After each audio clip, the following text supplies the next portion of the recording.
masih ada peragaan yang lebih menarik lagi, Ron ya? Di sini ada beberapa alat peraga juga. Yang pertama, saya sudah siapkan sebuah lempengan logam terbuat dari tembaga. Kemudian? Sudah saya jepit. Salah satu ujungnya akan saya panaskan, San. Oke. Dibakar gitu? Iya. Dan satu lagi, ini apa nih? ujungnya ini saya hubungkan dengan termometer digital untuk mengukur suhu. Kita lihat suhunya. 30,7. Iya, sudah mulai lihat naik ya. 30,8. Kemudian jadi panasnya merambat ya? iya, tuh 31,2. Wah, cepet. Iya. Berarti besi ini mempunyai sifat menghantarkan panas juga. Kemudian di sini sudah saya siapkan juga sebuah bejana yang sudah saya berikan 3 buah logam dengan jenis yang berbeda. Oke, apa aja tuh? Yang pertama ini adalah baja, kemudian kuningan, dan satu adalah aluminium. Terus ini mentega untuk apa? Saya akan oleskan mentega di setiap ujungnya. Roti dong jadi. Tapi ibu jangan terlalu banyak ya menteganya. Kemudian? Saya akan tempelkan kacang ini di sini. Oh gitu. Untuk hiasan aja.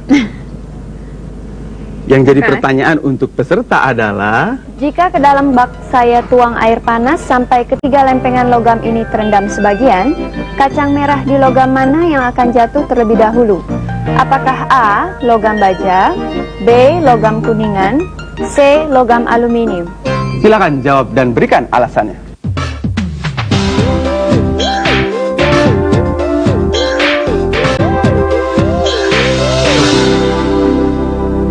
Kita lihat saja jawaban dari ketiga peserta kita. Oke, kita mulai dari Ayah. Ayah menjawab C, berarti aluminium. Aluminium. Menghantar yang lebih cepat. Oke. Kenapa? Aluminium kan tipis ya. Tipis? Enggak, sama.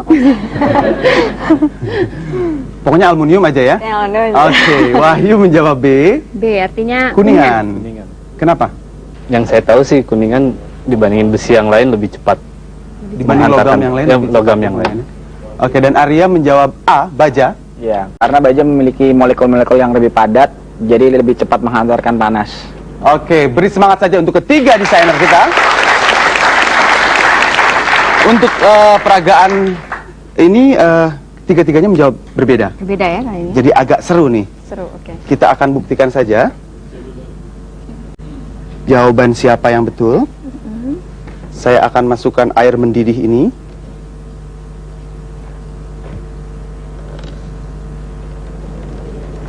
Kita lihat. Ya, masih belum ada yang jatuh, Ron. Yang manakah kacang merahnya yang jatuh? Tegang sekali mukanya ketiga peserta kita. Apakah baja, kuningan, atau aluminium? Menteganya udah kelihatan lah ya? Yang 1, 2, ya ternyata aluminium. Berarti jawaban Ayah yang betul. Ayah mungkin suka main di dapur. Betul. Kan lihat panci-panci dari kan berhubungan aluminium. dengan mentega. Oven kue kan? Ya, sama panci untuk masak ya. Mungkin untuk lebih jelasnya, kita tanya Galileo. Mau tahu alasannya? Batang logam adalah bahan konduktor yang dapat merambatkan panas. Apabila salah satu ujungnya dipanaskan, maka panas ini akan merambat ke ujung yang lain. Kecepatan perambatan panas masing-masing logam berbeda, tergantung pada nilai konduktivitas dari bahan logam. Aluminium mempunyai konduktivitas terbesar jika dibandingkan dengan logam baja atau kuningan, hingga aluminium paling cepat menghantarkan panas. Itulah sebabnya kacang merah di batang aluminium lebih dulu jatuh.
sini sudah saya siapkan beberapa alat bantu peraga. Yang pertama ini adalah sebuah bunsen.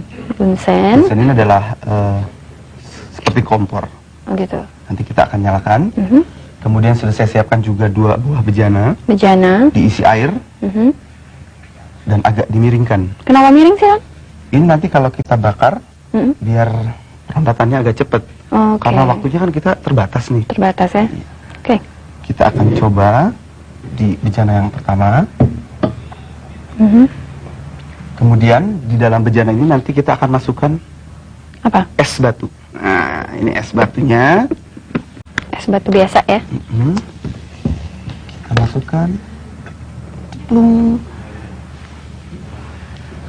Kita nyalakan bunsennya. Dipanaskan ya. Cepat ya mencairnya.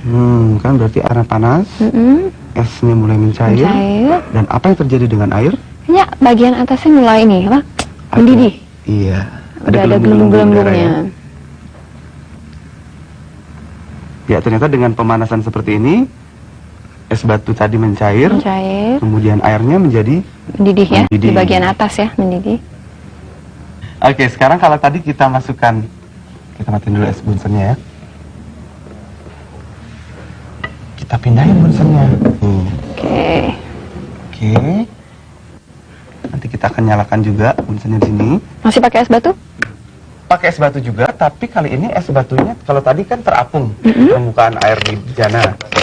Kalau sekarang kita coba es batunya kita masukkan, tapi kita tekan ke dalam kan. Kita akan tekan dengan alat bantu, biar airnya diam di dasar bejana. Tapi ini alat bantunya tidak mempengaruhi ya, Ron ya? Enggak, karena itu kan sudah masih airnya berhubungan tetap. Masih berhubungan ya? Jadi Tidak tidak tertahan. terpisah. Oke. Sekarang yang akan ditanyakan adalah Apa yang akan terjadi bila tabung dengan posisi miring yang berisi air dan es batu ini ditempatkan di atas bunsen yang menyala? Apakah A. Es akan mencair sebelum ada bagian air yang mendidih? B. Air akan mendidih di bagian atas dan pada saat itu es batu akan mencair?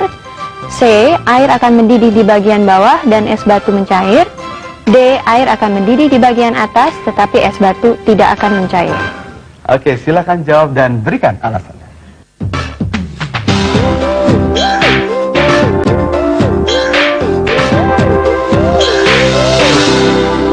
Ya, baiklah pemirsa, kita lihat saja jawaban dari ketiga pasang peserta kita. Kita mulai dari Pak Idaris dan Dan Danar. kita coba anaknya sekarang yang menjelaskan. Coba Danar. Danar. Danar jawab D. Kenapa? Karena suhu air di atas lebih panas daripada yang di bawah. Gitu. Suhu di atas lebih panas daripada di bawah. Jadi esnya Nggak mencair. Nggak mencair. Tapi airnya mendidih ya di bagian atas. kita beri semangat untuk Danar dong. Oke, sekarang Arga. Arga akan menjelaskan jawabannya kenapa A. Karena Bisa lebih keras ya. temperatur naik bertahap, mula-mula es mencair, kemudian setelah temperatur naik, keseluruhan air akan mendidih. Waduh, tuh. ini menghafal nih kayaknya barusan ya. Kita beri semangat dulu untuk Arga dong. Dan Adit juga menjawab A nih. Kenapa Adit? Karena es lebih dekat dengan bunsen, jadi es lebih dulu mencair sebelum air mendidih. Oke, kita beri semangat saja untuk ketiga pasang peserta. Mungkin saya akan jelaskan lagi tadi ya. Pada peragaan awal tadi esnya dia ngambang di atas, kemudian Yang bunsennya dibakar. diletakkan di Bawah. bawah. Yang akan jadi peragaan kedua atau pertanyaan untuk peserta tadi adalah Tadi esnya yang esnya di atas ya. Sekarang esnya di bawah. Aha, Tapi kita apinya ada masukin. di atas. Lalu kita tekan ke dasar tabung. Iya. Esnya diam di dasar. Sekarang kita nyalakan bunsennya. Kita akan lihat jawaban siapa yang betul. Oke, mulai mendidih ya bagian atas. Esnya Berarti sudah terbukti jawabannya adalah D. Berarti jawaban Danar yang betul. Betul, air bagian atasnya akan mendidih, sedangkan esnya Tidak akan mencair. mencair. Kenapa seperti ini? Kita tanya Galileo. Mau tahu alasannya? Rambatan panas di air terjadi secara konveksi. Ketika bagian bawah tabung reaksi dipanaskan, perlahan-lahan air akan mendidih karena pemanasan yang intensif dari bunsen. Sementara air di bagian bawah memanas, karena konduksi dari air sangat kecil, maka es di bagian atas tabung reaksi akan mencair lebih dulu. Tidak demikian halnya dengan es ketika berada di bagian bawah tabung reaksi. Ketika air pada bagian atas tabung ini dipanaskan, konveksi panas pada air praktis tidak terjadi. Pada bagian ataslah rapat massa air mengecil, sehingga bagian yang panas ini tetap berada di atas dan tidak ke bawah. Itulah sebabnya es batu di bagian dasar tabung tidak akan mencair, meskipun air pada bagian atas sudah mendidih.